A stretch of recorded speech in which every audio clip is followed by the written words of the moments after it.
welcome to Mrs. Skulski's Schoolhouse. I'm Mrs. Skulski. Today I'm very excited to welcome our letter H guest. Remember, H says,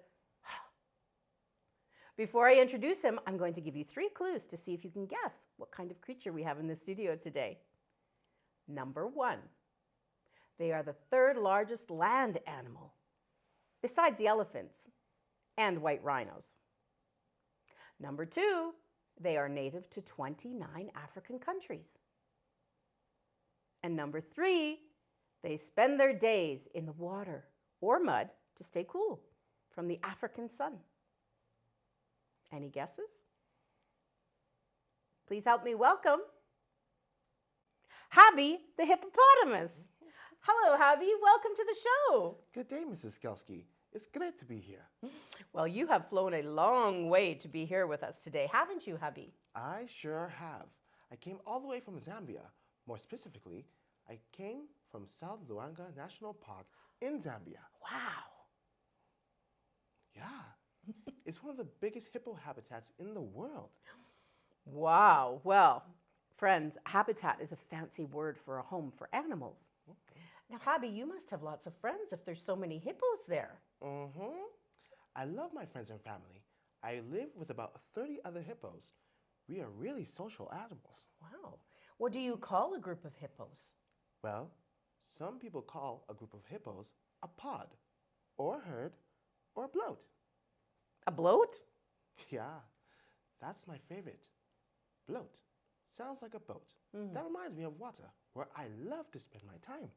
Oh, that's right. Hippos spend most of the time during the day in the water, don't they? We have to stay in water or mud to keep cool. In fact, baby hippos can swim before they can walk. Really? Wow. Of course. Sometimes we are born on land, but sometimes we are born in shallow water.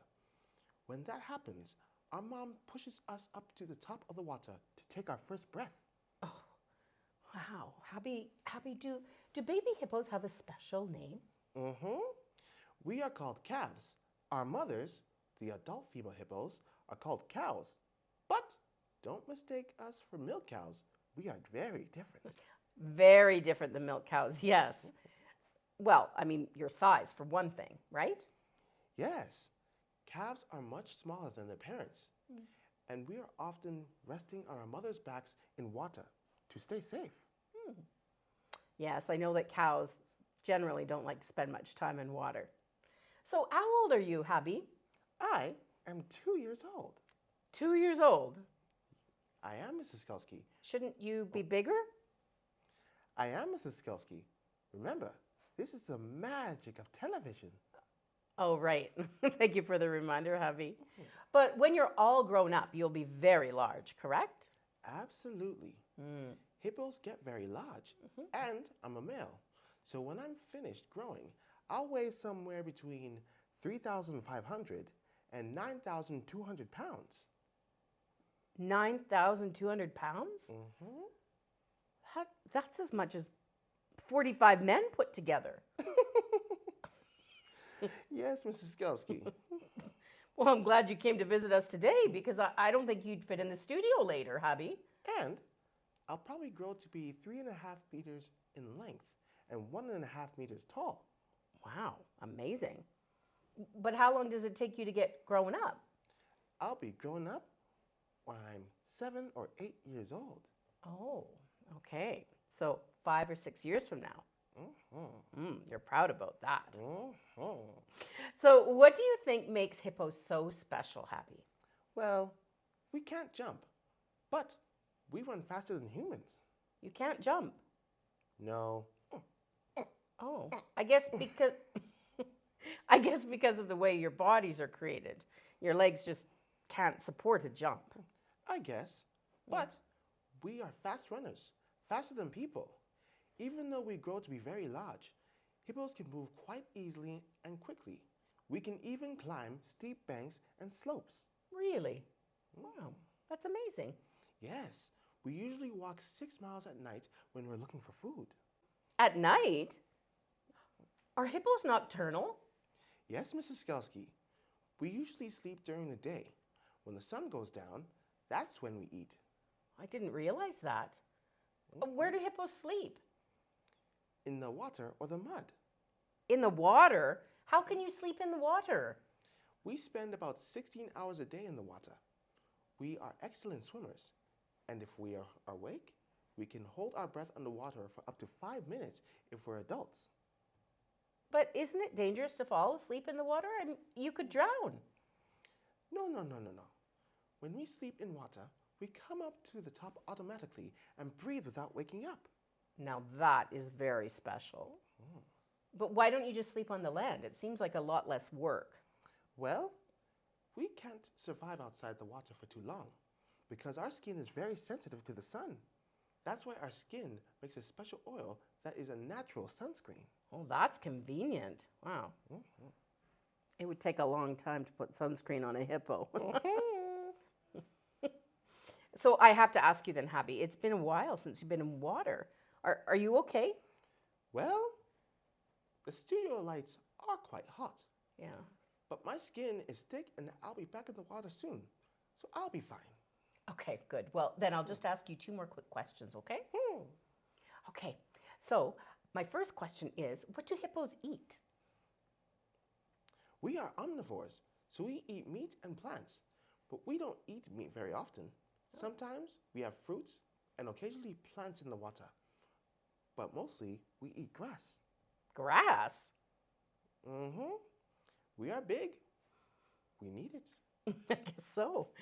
Okay, one last question.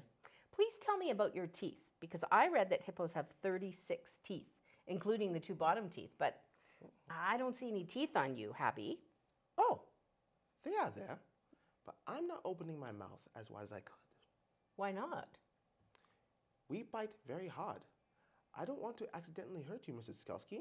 Oh, well, that's very sweet, very thoughtful, but you're pretty little. I mean, do you really think you could hurt me? Yes, Mrs. Skulski. You don't ever want a hippo to bite you, even a little one. Really? Really, we can be very dangerous to people. But of course, I wouldn't hurt you, Mrs. Skulski. Oh, I'm relieved to hear that. So, you're so cute. I find it hard to believe, though, that you could be dangerous, because, like, hippos really are very cute. Yes, hippos are cute, but our teeth and bodies are very strong. Okay. Well, if a hippo was fighting a lion, though, who would win? The hippo, for sure. Really? What if a hippo was fighting a crocodile? The hippo would win. Really? What if the hippo was fighting a grizzly bear? Who would win that one? Hippo would win. Wow, you're pretty proud about that. Wow. Is there any animal that you can't beat? Elephants. Oh, they are very large. Yes, they are. Well, I have learned so much from you today, Habbie. Thank you so much for coming to visit us in the studio. Oh, it is great to be here. But as you know, I need to get back into the water right now. Yes, you do. Absolutely. Well, thank you so much for joining us today on Mrs. Skulski's Schoolhouse. We'll see you next time, friends. Goodbye. Bye-bye, everyone. Habbie, thank goodness we put that pool in the back for you. Oh! There he goes. Hello, everybody. I'm Habbie the Hippo. If you want to meet any more special guests on Mrs. Skulski's Schoolhouse, all you have to do is click the subscribe button down below. Now, if you excuse me, I need to get back into the water. Hope to see you guys next time.